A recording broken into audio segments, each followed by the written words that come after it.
Et puis, bonne nouvelle pour les occupants anarchiques du site d'Aipen, Lukelenge et Mbujima. Nous sommes toujours dans les Kasaï orientales. Pour raison humanitaire, le gouvernement provincial a suspendu son projet de déguerpissement de plus de 300 ménages établis sur ces sites. C'est le ministre provincial des Affaires foncières qui l'a annoncé à la presse. Il indique qu'un gouvernement à visage humain ne peut pas se permettre de jeter dans la rue autant de ménages en cette période de pluie. On l'écoute dans le propos recueilli par Franck Mbambi.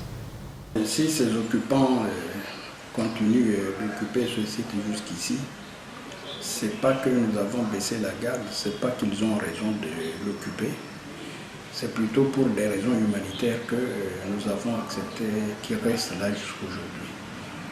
J'ai constaté que l'actuelle saison des pluies était très violente. J'ai senti que si nous les renvoyons de là pendant qu'il pleut trop abondamment sur la ville, nous les exposions. Alors, il y a là-bas plus de 300 familles.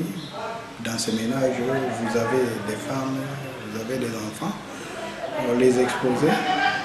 Ce serait peut-être prêter le flanc à nos détracteurs qui penseraient que nous faisons partie d'un gouvernement qui serait un gouvernement à visage inhumain. Ils n'ont pas raison, ils vont partir, nous tenons à ce qu'ils partent, qu'ils le veuillent ou non, ils partiront, mais nous souhaitons qu'ils partent dans des conditions quand même humaines. Il est clairement établi que le Daipen est un bien privé de la présidence de la République. Ces gens occupent le Daipen sans aucun titre de propriété. Pas dit que parce que ces gens-là sont en faute, il faut les traiter comme des animaux. Ce ne sont pas des animaux, ce sont nos compatriotes. Nous voulons qu'ils partent quand même dans des conditions quelque peu respectables.